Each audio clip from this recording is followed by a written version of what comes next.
Nobara quase não tem paz, como o Satoru. Mano, de onde os caras tiram que a Nobara tá viva? O Megumi visitou ela e disse que ela não sobreviveu. O Itadori fala que não gosta da Anjo Nobara porque ela não tá volta. substituindo. Mas pensa, vai surgir uma Meu super Deus, mano, mano, que pira é essa na Nobara? Sem contexto, que nexo, Jesus, Maria, José. Essa altura do campeonato, ninguém... Muita viagem isso, cara. Se o poder da Nobara funcionar contra o Sukuna, então a escada de Jacó, do Anjo, deveria... LP, você precisa aceitar o luto, meu caro. Primeiro com Gojo e agora com a Nobara. A Nobara está morta. Gege Akutami já deixou isso bem claro 2 anos atrás, numa Nobara pra mim já está 100% morta, inclusive por ter aparecido nos quadros onde o Yuji... LP, viajando na maionese aí sobre o retorno da Nobara. As análises dos 2 últimos capítulos foram bem fracas. Me chamaram de louco, mas o que eu previ aconteceu. Sukuna e Itadori estão na capa da Weekly Shonen Jump marcando as comemorações, ou... podemos chamar assim de comemorações, né? Para o encerramento do mangá de Jujutsu Kaisen. Pelo menos para Gege Akutami vai ser uma celebração. Sukuna está usando a Kamutoki contra o Itadori, mas ficou só para ser bonita mesmo na capa, porque definitivamente ali não teve nenhuma utilização no campo de batalha, a não ser jogar ali contra o Kashimo, né? Jogar o disparo de raio contra o Kashimo, e ainda bem, né? E ainda bem que o Higuruma levou essa arma junto dele, porque senão os feiticeiros estariam realmente lascados. Na página colorida temos Gojo, Itadori, Megumi e Nobara com cachorros em suas cabeças. Sorrisão da Nobara igual ao nosso ao ver que a personagem. Yo, Geeks, aqui é o LP e vocês estão no canal do Geek Brasil. Fiquem ligados que esse vídeo contém spoilers do capítulo 267 do mangá de Jujutsu Kaisen. Sim, pessoal, vamos então comentar a versão completa do capítulo 267, onde a gente trouxe os spoilers, os comentários aqui pra gente meio que abordar, e hoje nós estamos falando sobre o capítulo completo, e a gente vai falar logo depois de você deixar o seu like, se inscrever aqui no canal e compartilhar, compartilha esse vídeo com os seus amigos. Não esquece de deixar o seu hypar, porque é muito importante para que o YouTube gere uma métrica bem interessante sobre o nosso vídeo e divulgue ainda mais pela plataforma. E é claro, você pode ajudar se inscrevendo no canal do Geek Brasil ou até mesmo se tornando membro. Se tornando membro, você dá aquela fortalecida nos nossos conteúdos para que a gente entregue mais vídeos para vocês.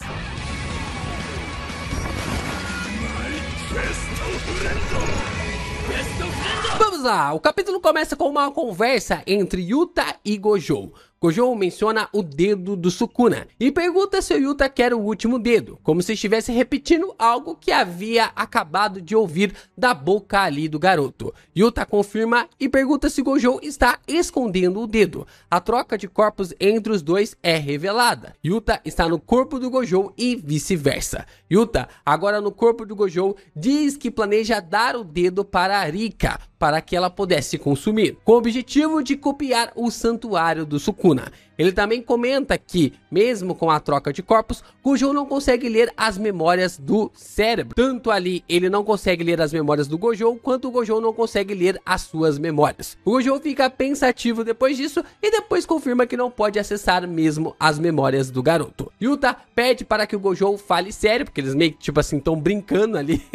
Na verdade o Gojo tá brincando, enquanto o Yuta tá pedindo pro Gojo levar aquela conversa um pouco mais a sério, e o Gojo insiste que está sendo sério, que ele está falando sério, né? Que ele está realmente comentando tudo aquilo de uma forma séria com o personagem. O cenário ao redor deles está completamente destruído devido ao treinamento de Yuta, que estava tentando controlar os 6 olhos e o ilimitado. Os dois continuam conversando e em um dos painéis vemos vários dedos do Sukuna. Isso para mensurar o que o Gojo vai falar. Assim, o Gojo menciona que as condições para a cópia provavelmente podem ser cumpridas através do único dedo restante do Sukuna, ressaltando que é apenas 1/20 do poder do Rei das Maldições. No entanto, ele questiona se isso seria suficiente para o objetivo do Yuta, que é analisar as informações da técnica amaldiçoada do santuário. Yuta concorda, admitindo que há muitas coisas que ele não entende sem consultar o Inumaki, especialmente sobre a fala amaldiçoada.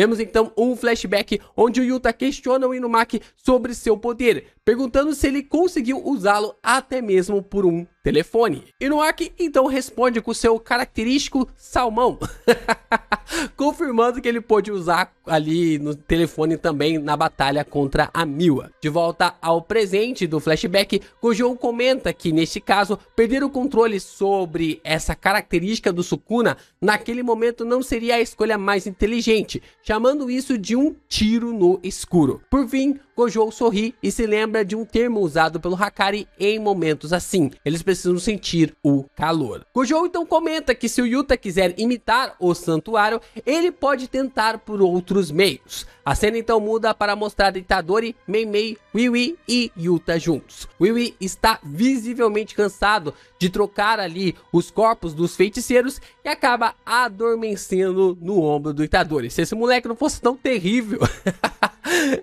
tipo assim, dá vontade realmente de abraçar o garoto ali, de falar assim, vem cá, fica aqui do meu lado e tal, mas depois que ele acorda, você dá vontade de chutar ele pra longe. Quem nunca conheceu ali um primo desse jeito, né? Atire a primeira pedra. Yuta começa a explicar mais sobre sua técnica amaldiçoada. O garoto amaldiçoado explica que a condição para usar sua técnica de copiar é que a Arika precisa ingerir uma parte do corpo da pessoa cuja técnica será copiada. Em um flashback, vemos Rika devorando o braço da Uro, permitindo a Yuta copiar a sua técnica. Yuta continua explicando que a parte do corpo necessária e a quantidade variam dependendo do alvo e da quantidade de vezes que a técnica pode ser utilizada. Ele acrescenta que para copiar uma técnica mais poderosa é necessário consumir uma parte do corpo que seja mais letal para o feiticeiro Jujutsu. No entanto, Yuta menciona que, caso não seja possível consumir uma parte letal, eles podem cumprir as condições estabelecendo um pacto que limita o número de usos da técnica. O Itadori então observa que essa estratégia só funciona se o Yuta conseguir usar a técnica de reversão. Yuta explica que para copiar o Jujutsu ilimitado do professor Gojo, ele precisaria pegar o braço dele e que Gojo usaria a técnica de reversão para regenerá-lo. Itadori se anima com a ideia, afirmando que nesse caso eles poderiam pelo menos copiar as técnicas do professor Gojo e dos senpais. Ele também menciona que não importa se isso pode causar dor ao professor. O Itadori realmente, ele ama odiar o Gojo ou odeia amar ali o professor, né? Contudo, o Yuta responde que essa estratégia não vai funcionar. Ele explica que quando a parte do corpo consumida é regenerada pela técnica de reversão, seu valor Jujutsu se torna zero, tornando impossível cumprir as condições para a cópia. Então, se a parte do corpo ela é regenerada, a parte que foi consumida pela Rika, ela simplesmente desaparece. Aquilo que estava com a energia amaldiçoada naquele corpo, né, naquela parte daquele corpo, acaba desaparecendo e a energia amaldiçoada provavelmente ali desaparece, some e acaba se estabelecendo no corpo, na parte restaurada do corpo que foi regenerado. Então é bem interessante essa cláusula ali sobre os poderes do Yuta. Para então justificar sua afirmação, Yuta menciona que os braços de Inumaki e Kurusu foram considerados irreparáveis pela medicina moderna e pela sua técnica de reversão, razão pelo qual ele decidiu usá-los. Assim, a Rika devorasse os braços, ele poderia usar tanto a técnica do anjo agora, quanto também a fala amaldiçoada. E aqui que a gente observa que Gege deu mais uma nerfada na técnica do Yuta, né? A forma como ele foi sendo nerfado pouco a pouco, depois a gente teve ali a Rika sendo exorcizada, depois ele só poderia utilizar a técnica por 5 minutos. Agora tem mais um nerf que acontece no personagem, de que ele não pode ali devorar qualquer parte, tem que ser uma parte certa para poder utilizar a habilidade, assimilar esse poder, roubar esse poder de uma forma bem precisa. Parece até mesmo ali com o poder do Crollo, né? Toda aquela regra envolvendo ali os poderes do Crollo de Hunter x Hunter, e o Gege tá meio que tentando fazer uma outra parada para copiar, mas no fim é só cópia. Faz toda uma regra ali absurda para conseguir copiar e no fim acaba sendo apenas cópia. A cena então muda para o Hakari e o Charles, onde o narrador informa que Charles perdeu temporariamente parte de uma costela para justificar como Yuta estava usando a clarividência. Charles pergunta se Hakari conseguirá curar isso depois, ao que Hakari responde que sim, mas que isso será feito mais tarde. Será que isso reforça a ideia de que o Hakari pode emitir energia reversa quando expande o seu domínio e começa ali a sua energia amaldiçoada infinita? Porque faria um puta sentido, visto que o cara possui energia amaldiçoada infinita. Então o Hakari poderia emitir energia reversa também. A não ser que seja ali uma parada muito complicada, muito complexa, mas aqui na tradução o Charles acaba falando para o Hakari se ele pode curá-lo depois e o Hakari fala mais tarde, né? Uma ideia interessante aí sobre as perspectivas e habilidades sobre o personagem. Volta para a conversa deles, enquanto isso Mei Mei e Yuta estão cochichando, começam a cochichar, evitando que o Itadori escute a conversa. Mei Mei pergunta se Yuta ouviu a questão levantada pelo Todou sobre a ressonância. Yuta responde que sim e diz que é por isso que eles estão praticando isso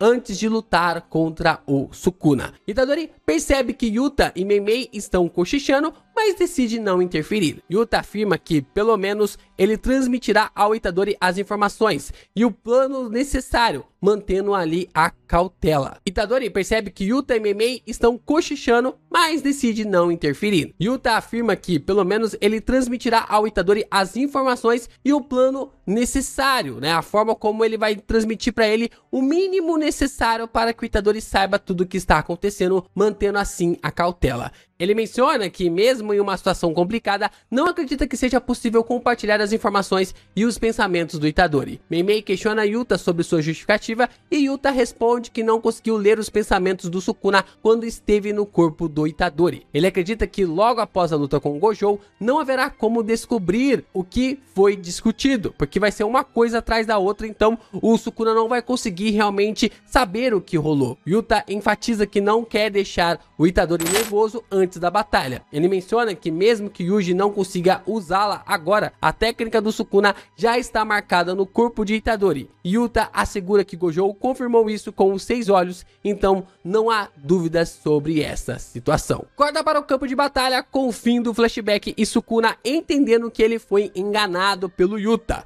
Sukuna observa que falta um dedo na mão do Itadori, expressando surpresa ao perceber que não se tratava ali de uma ferida recente. Ele menciona que o dedo que utilizou ao se transferir para Megumi Fushiguro foi o dedo anelar da mão esquerda. Nesse momento, Sukuna se lembra das palavras do Yuta durante a última luta deles, quando Yuta afirmou que se referia ao último dedo de Sukuna e questionou ao rei se não conseguiu recuperá-lo, né? Deu aquela provogadinha e acabou mexendo ali no Sukuna para que ele tivesse essa interpretação. O Sukuna afirma que era uma mentira do Itadori e do Yuta, revelando que as condições para copiar o santuário foram atendidas não pelo seu dedo, mas pelo que o Itadori acabou proporcionando. O dedo que o Itadori acabou proporcionando ali para o Yuta. Assim, mais uma vez podemos ver que o Yuta enganou o Sukuna. Eu acho que o Yuta já enganou o Sukuna umas 3 vezes.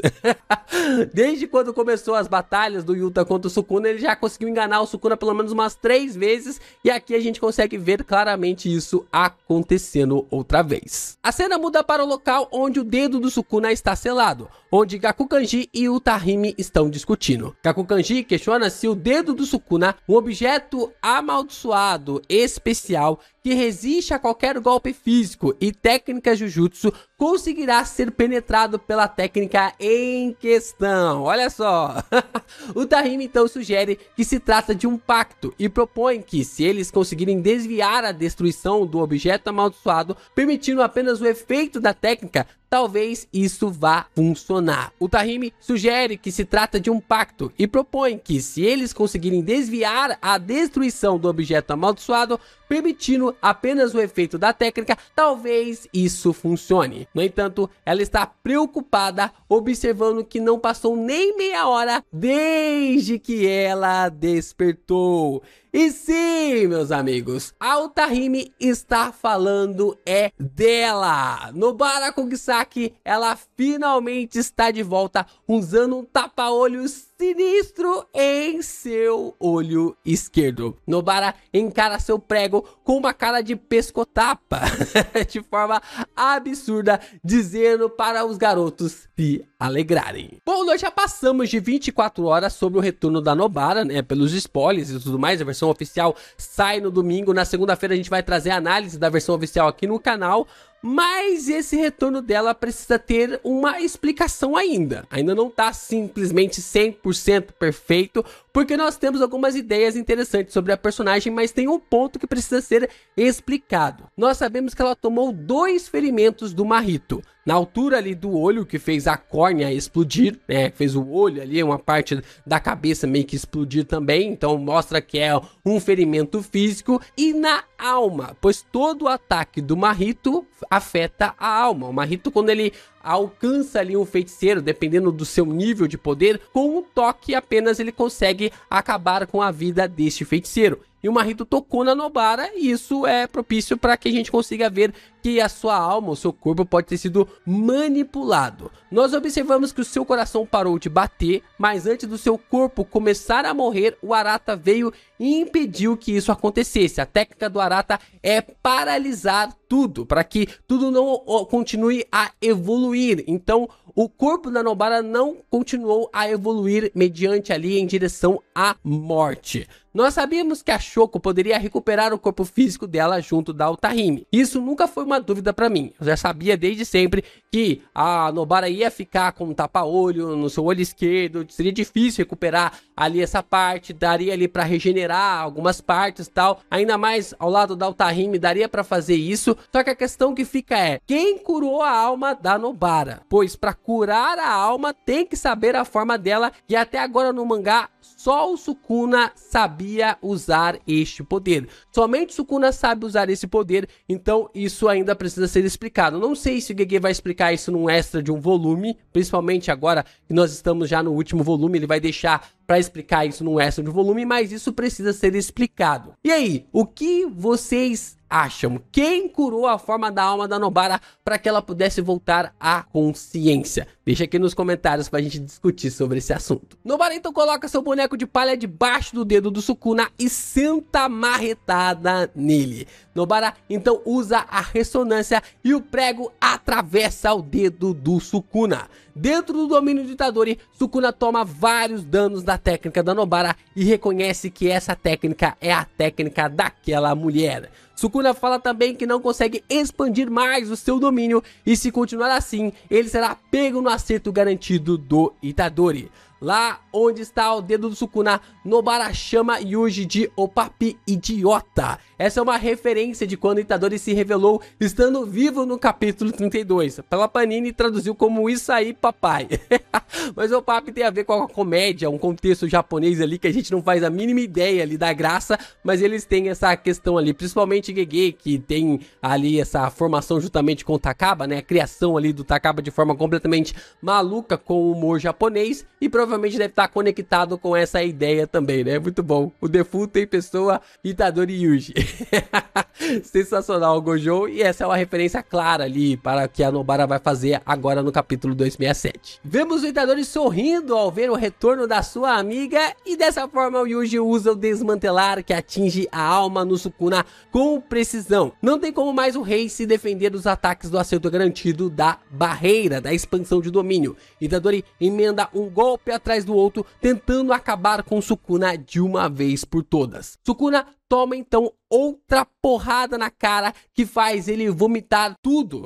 Tudo que tava no seu estômago ele bota pra fora. Gege não mostra, mas parece que o Sukuna engoliu tudo de novo e pensa que ainda não. Pelo que parece, o Sukuna provavelmente jogou tudo pra fora para tentar conectar novamente a alma do Fushiguro, né? Se conectar ao corpo do Fushiguro, e ele falou que poderia fazer isso várias vezes para poder acabar realmente com a estamina do Itadori e a maneira como ele não deixaria o Yuji fazer isso com ele mais uma vez. Assim a gente observa o Sukuna acertando um murro absurdo no estômago do Itadori, mas mesmo assim o Yuji consegue lhe acertar um desmantelar que acerta a alma mais uma vez, quase fazendo o Sukuna desmaiar. O Sukuna então reflete internamente sobre a situação de Itadori durante a batalha, enquanto usa energia reversa para curar seu próprio corpo. Ele menospreza a tentativa de Itadori de derrotá-lo com um domínio improvisado, notando que o Yuji não está conseguindo mais curar seus ferimentos com a técnica de reversão que já ultrapassou seus limites há muito tempo. Sukuna destaca o grande consumo de energia amaldiçoada envolvido na criação de um domínio e conclui que Itadori é quem está realmente acabado. Sukuna ataca novamente, desferindo um poderoso soco que lança Itadori para trás. Aqui o Sukuna ele faz uma leitura meio que completa sobre a batalha e ele fala: não tem como mais esse garoto continuar lutando contra mim nessa percepção e na forma como ele está. Só que parece que o Sukuna esqueceu que o Itadori lutou exatamente assim contra o Mahito. E assim, meus amigos, o Itadori desfere um soco contra o Sukuna, mas ele consegue desviar. Só que logo em seguida vem o segundo impacto que ele não conseguia prever, que ele não conseguiu prever, que o rei das maldições não conseguiu prever. Sendo frio pra caramba, Yuji pensou no exato momento para desferir um punho divergente, igual quando ele fez com o Mahito.